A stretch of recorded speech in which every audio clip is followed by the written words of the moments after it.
شاہ کوٹ road Sangla ہل میں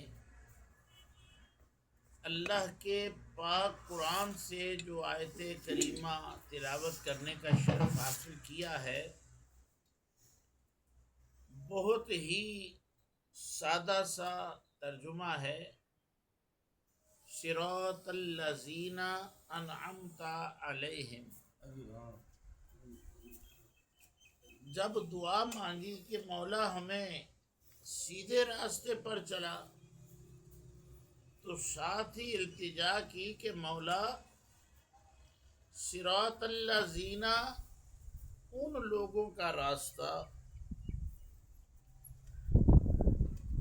ان لوگوں کے راستے پر چلانا،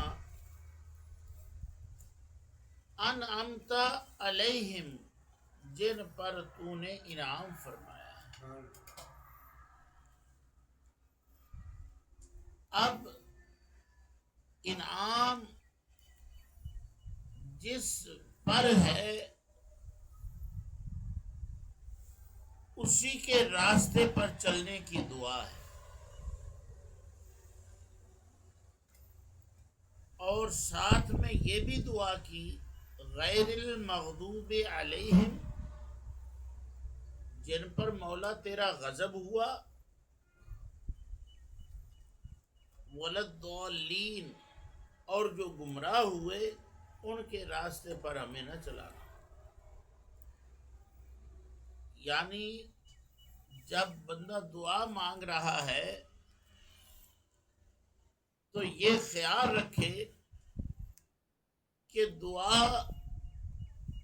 مانگنے کے ساتھ ساتھ اگر اس دعا کی نسبت بھی اچھی کر دی جائے تو اللہ تعالیٰ کو وہ دعا بہت قابل قبول رہتی ہے۔ اب یہاں پر دو نسبتوں کا ذکر ہے، ایک نسبت ہے انعمت علیہم کی، اور ایک نسبت ہے غیر المغضوب علیہم ولا الضالین۔ تو اس میں اچھی نسبت کون سی ہے؟ انعمت علیہم کی۔ اور بری نسبت کون سی ہے؟ غیر المغضوب علیہم ولا الضالین کی۔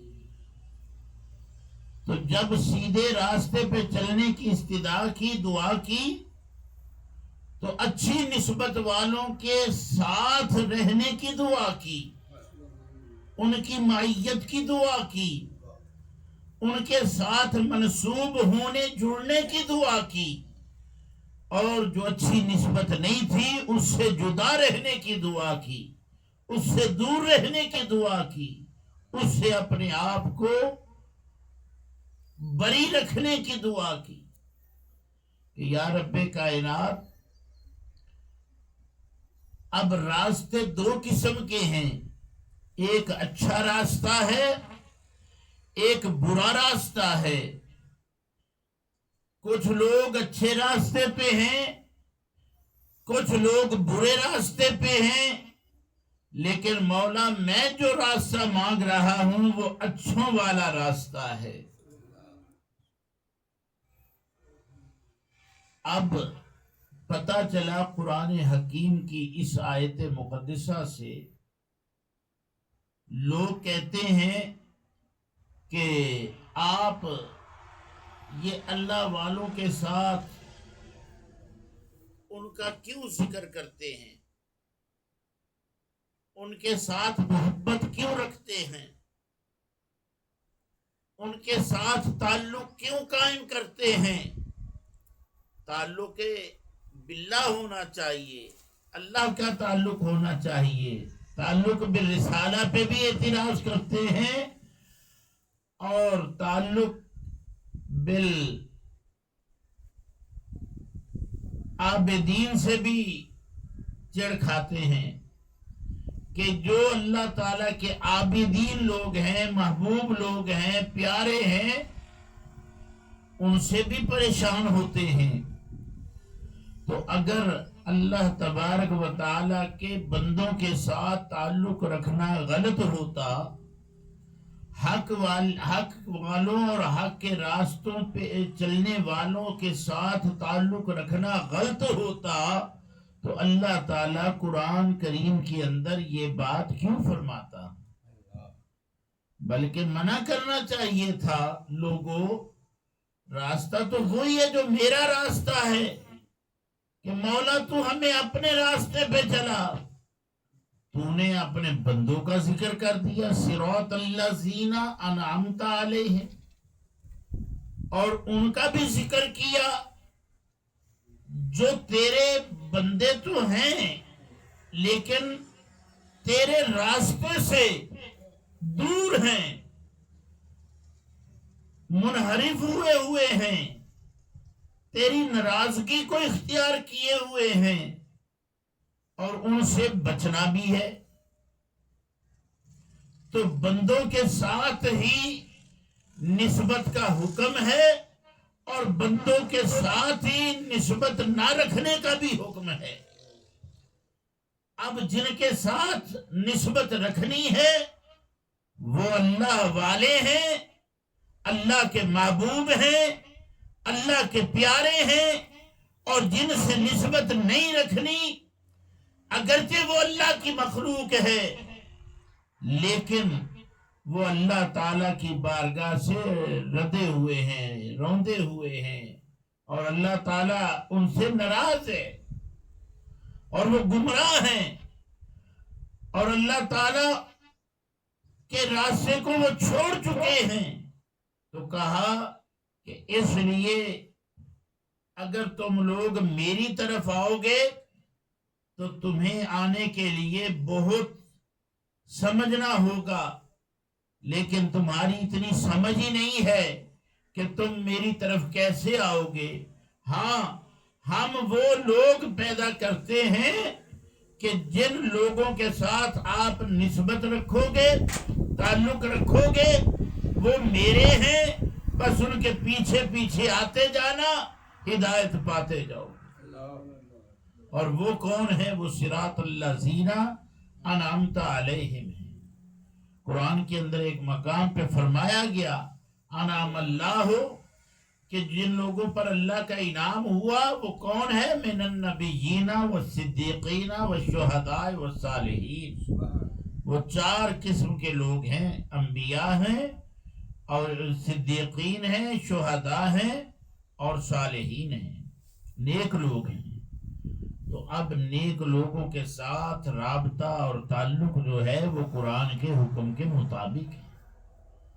ہم اللہ والوں کے پاس کیوں جاتے ہیں؟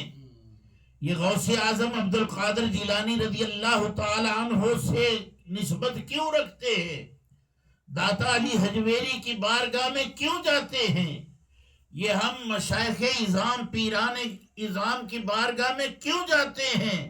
کیونکہ یہ وہ لوگ ہیں جو اللہ تعالیٰ کی طرف جا رہے ہیں، اس راستے پر ہیں جس راستے پر اللہ تبارک و تعالیٰ کے انعام والے لوگ ہیں، اور یہی انعام والے لوگ ہیں۔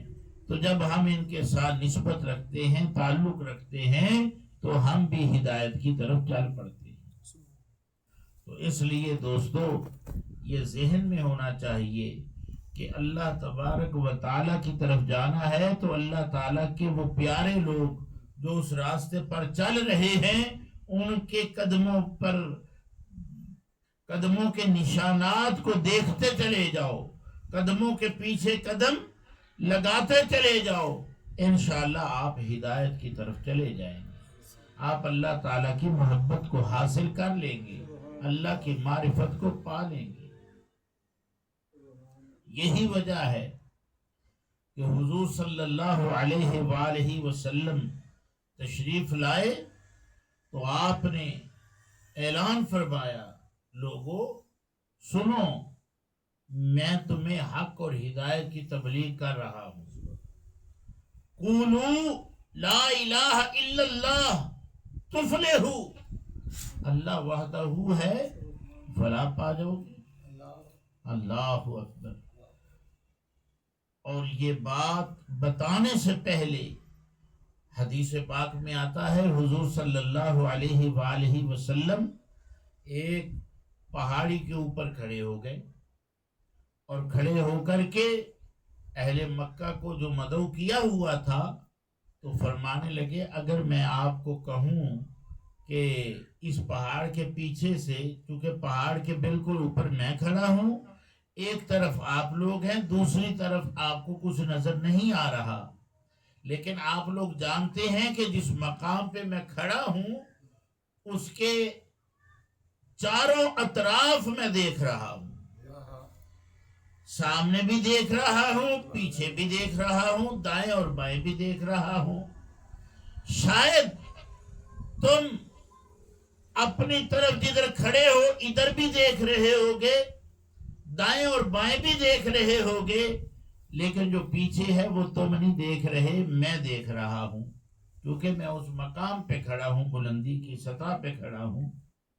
یہ ایک عقلی شعوری بات تھی، اور یہ بات میرے مصطفیٰ صلی اللہ علیہ وآلہ وسلم اگر اسی طرح زمین پہ میدان پہ کھڑے ہو کے پہاڑ پہ نہ بھی چڑھتے، فرماتے پھر بھی حق تھی کہ آقا صلی اللہ علیہ وسلم ہر طرف دیکھ رہے ہیں، لیکن چونکہ ان لوگوں کو جن کو یہ بتانا تھا، یہ سمجھانا تھا، وہ عقل کے پیچھے لگ رہے تھے، اس لیے عقلی طور پر ان کو سمجھانے کے لیے میرے مصطفیٰ علیہ السلام اس بلند ترین مقام پہ کھڑے ہو گئے اور فرمایا کہ اگر میں آپ کو کہوں میرے پیچھے جو پہاڑی کی بیک ہے ادھر سے دشمن آ رہا ہے اور وہ تم پہ آتے ہی حملہ آور ہو جائے گا، نقصان پہنچائے گا، کیا تم یقین کر لو گے؟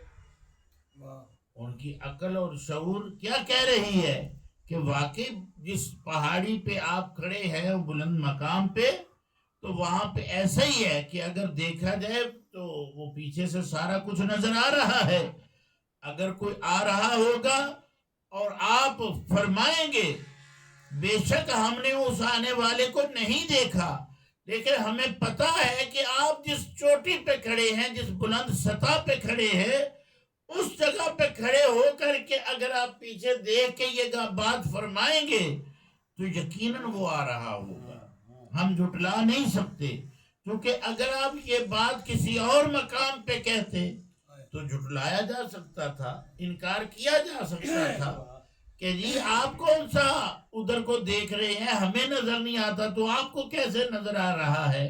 لیکن چونکہ یہ بات عقل میں آتی ہے کہ جو بلند سطح پہ ہو وہ چاروں طرف سے دیکھ سکتا ہے، ہر سمت سے دیکھ سکتا ہے، اس لیے آپ اگر فرما رہے ہیں تو ہم مان لیں گے۔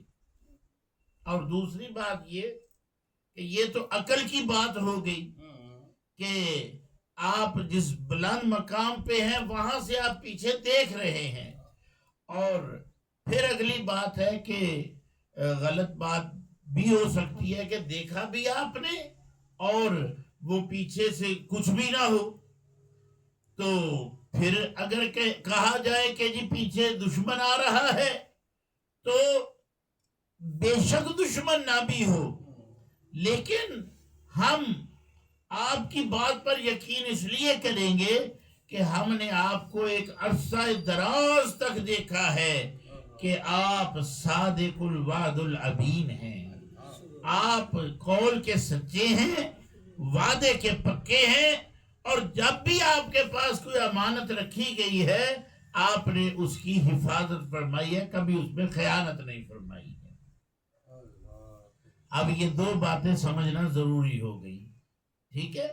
ایک تو یہ ہے کہ آدمی بلند مقام پہ ہو اور وہ چاروں طرف آسانی سے دیکھ سکتا ہو، اس کی بات پہ اس بات پر یقین ہو سکتا ہے کہ اگر وہ کہیں ادھر سے کچھ آ رہا ہے تو بے شک نہ بھی آ رہا ہو، تو چونکہ وہ جس مقام پہ کھڑا ہے، لیول پہ کھڑا ہے، وہاں سے نظر آتا ہے، عقل کہتی ہے کہ یہ صحیح کہہ رہا ہوگا۔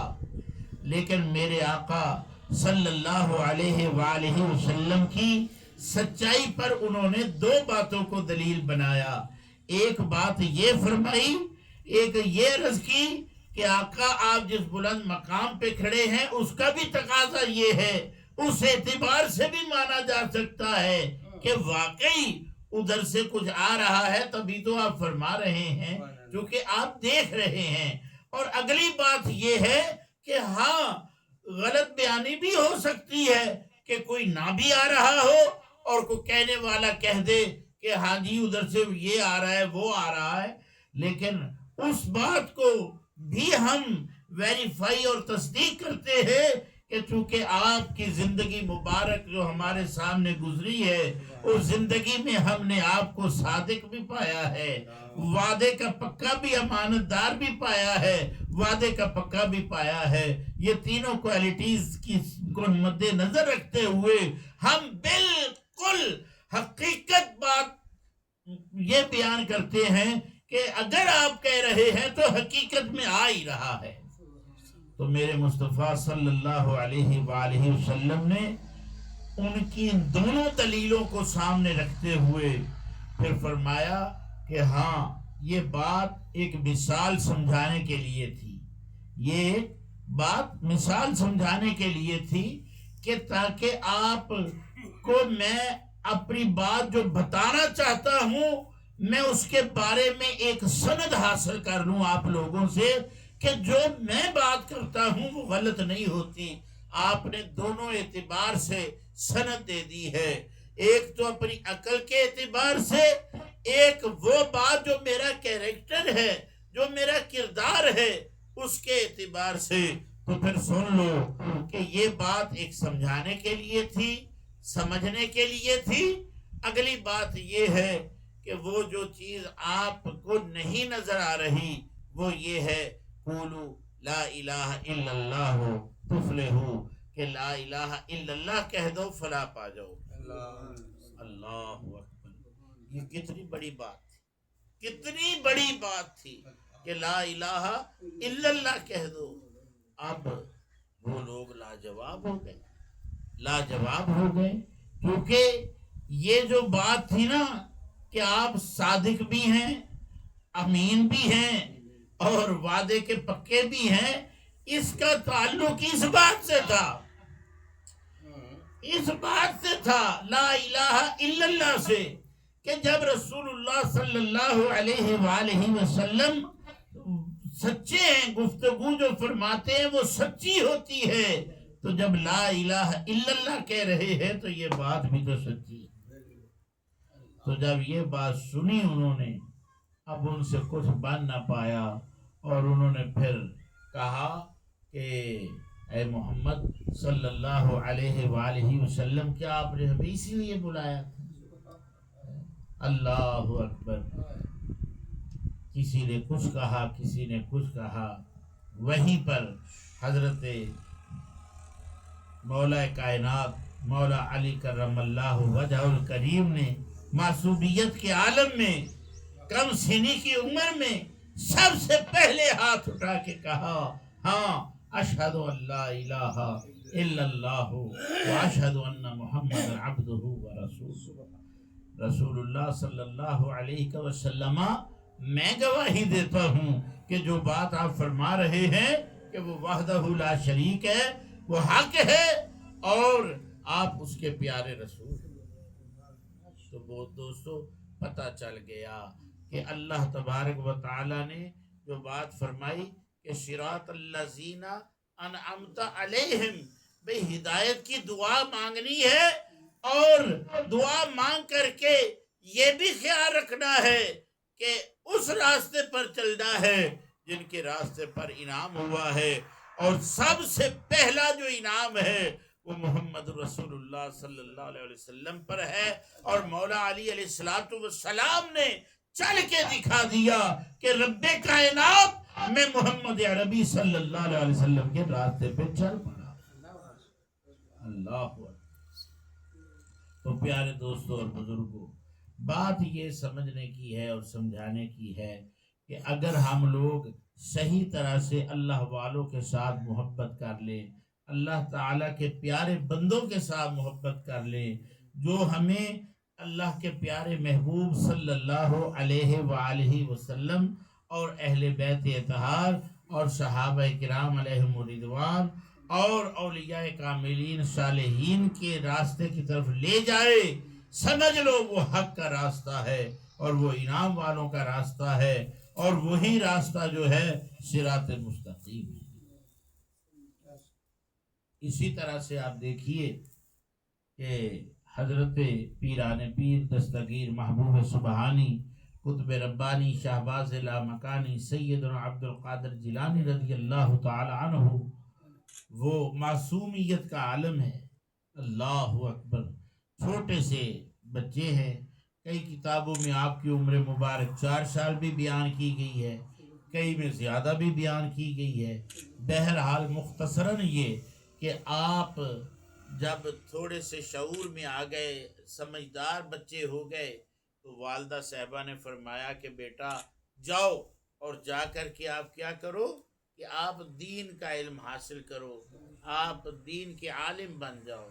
تو آپ نے فرمایا ماں جی ٹھیک ہے میں چلتا ہوں، لیکن ماں نے چلتے ہوئے ایک ہی نصیحت کی، بیٹا زندگی میں کبھی کچھ بھی ہو جائے جھوٹ نہیں بولنا، جب بھی بولنا ہے سچ بولنا ہے، کیونکہ تم اس کے بیٹے ہو، اس کے فرزند ہو جس کے بارے میں کافر بھی کہتے تھے کہ یہ صادق ہے، امین ہے، وعدے کا پکا ہے، صادق الوعد الامین اس کا نانا ہے۔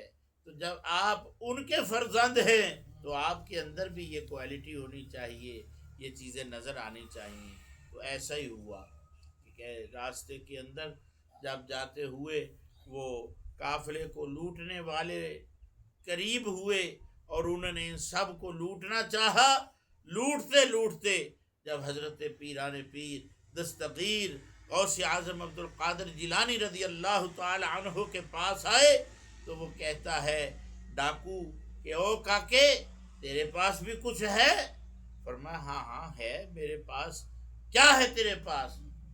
کہا میرے پاس 40 درہم ہیں، یا دینار یا درہم جو بھی کرنسی تھی، 40 روپے ہیں۔ اس نے بڑا آپ کو چیک کیا اور چیک کر کے کہنے لگا بڑا تو وہ جھوٹ بول رہے ہو معاذ اللہ۔ پکڑ کے اپنے سردار کے پاس لے گیا کہ جناب یہ بچہ اتنا نڈر ہے کہ اس کو ڈر ہی نہیں ہمارا آیا، اور جھوٹ بول دیا کہ میرے پاس 40 روپے ہیں، میں نے اس کی تلاشی لی، اس کے پاس 1 روپیہ بھی نہیں ہے۔ تو وہ کہنے لگا اچھا او بچے تو نے یہ جھوٹ کیوں بولا؟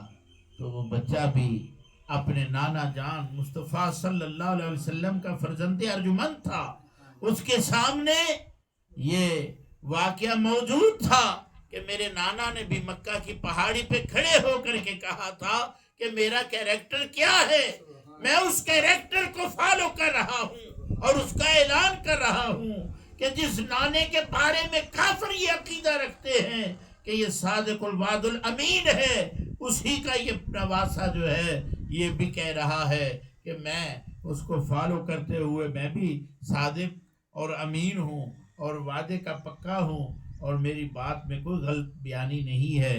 تو کہنے لگا پھر ایسا کرو ہمیں دکھاؤ کہاں ہے تمہارے پاس پیسے۔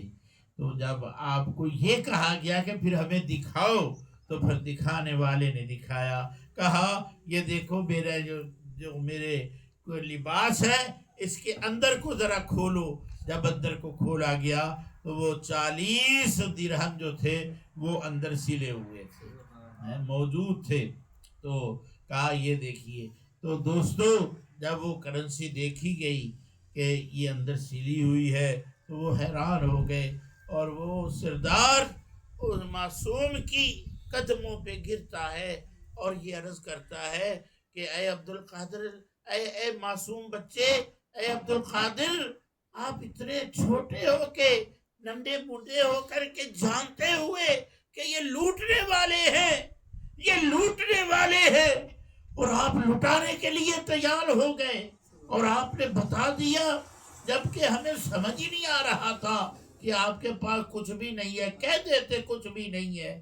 فرمایا میں کیوں کہتا میرے پاس کچھ بھی نہیں ہے، تم یہ سمجھ رہے ہو کہ یہ سکے ہیں میرے پاس، یہ کرنسی ہے، یہ دولت ہے، حقیقت یہ ہے، اور یہ تو کچھ بھی نہیں، میں تو یہ دولت نہیں ایمان کی دولتیں بانٹ رہا ہوں۔ اللہ اور کہا کہ یہ دیکھو یہ ہے نا، تو بیٹے آپ ہم سے جھوٹ بول دیتے، کیوں بول دیتا جھوٹ؟ میرے نانا نے نہیں غلط بیانی کی تو میں کیسے کر سکتا ہوں؟ تو وہی بات ان کے ایمان کا سبب بن گئی۔ وہ ڈاکو سارے کے سارے سوچنے لگے کہ یارو یہ معصوم بچہ، تو پوچھا کہ جناب بتائیے آپ نے یہ غلط بیانی ہم سے کیوں نہ کی؟ تو فرمایا جب میں چلنے لگا تھا میری ماں نے مجھے حکم دیا تھا بیٹا زندگی میں کبھی کچھ بھی وقت آ جائے جھوٹ نہیں بولنا، تو جھوٹ نہیں بولنا ہے۔ تو اس کا تقاضا یہی تھا، جب آپ نے سوال کیا کہ آپ کے پاس کچھ ہے تو میں نے کہا میرے پاس پیسے ہیں۔ آپ نے کہا کتنے؟ میں نے کہا 40 روپے۔ تو جب آپ نے کہا دکھاؤ، میں نے دکھا دیے۔ مجھے یہ کوئی خوف نہیں تھا کہ آپ لوٹ لیں گے، یہ کر لیں گے۔ میں نے اپنی ماں کے حکم کو نہیں ٹالا، کیوں کہ ماں کو بھی کسی نے حکم دیا ہے، ماں کو بھی کسی نے حکم دیا، ماں کی بھی کسی نے تربیت کی ہے، تو اس ماں نے میری تربیت آگے کی۔ تو دوستو وہ سوچتا ہے کہ یارو یہ چھوٹا سا ننھا سا معصوم بچہ، یہ اپنی ماں جس نے اسے جنم دیا ہے اس کا انکار نہیں کرتا، اس کے حکم عدولی نہیں کرتا، تو میں کیسا بد نصیب ہوں جس نے مجھے تخلیق کیا ہے، جس ذات اقدس نے مجھے حسن تقویم سے بنایا ہے، میں اس کی حکم عدولی کرتا ہوں۔ میں فوراً توبہ کرتا ہوں اور اسی عبدالقادر جیلانی کے ہاتھ پہ بیعت کرتے ہوئے ایمان کی دولت کو قبول کر لیتا ہوں۔ کیوں کہ یہ پیچھے سے ایک ربط اور تعلق ہے۔ تو اللہ تعالیٰ یہی فرما رہا ہے صراط الذین انعمت علیہم، بھئی آپ نے چلنا ہے تو میرے محمد رسول اللہ کے راستے پہ چلنا ہے۔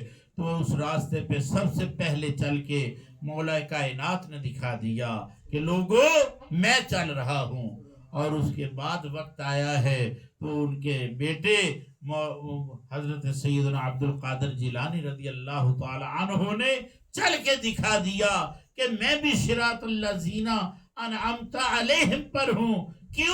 کیونکہ میرے جو نسبت ہے اس نسبت نے اللہ اکبر مجھے یہی ہدایت کی ہے اور میں صحیح راستے پہ ہوں۔ تو دوستو جب ہم کہتے ہیں ہم قادری ہیں، ہم غوث اعظم کے مرید ہیں، ہم ان کے غلام ہیں، تو یاد رکھو وہی نسبت جو ہے پھر ہمیں حاصل ہو جائے اور ہماری زبانوں سے غلط بیانی ہو جائے، جھوٹ نکل جائے، چاہے کچھ بھی نقصان ہو جائے اور جھوٹ نکل آئے، تو اندازہ فرمائیے کہ دوستو ہم پھر ان کی غلامی کا کیسے اقرار کریں گے، کیسے اعلان کریں گے؟ آج ہم فیل کرتے ہیں اور جھوٹ بول دیتے ہیں۔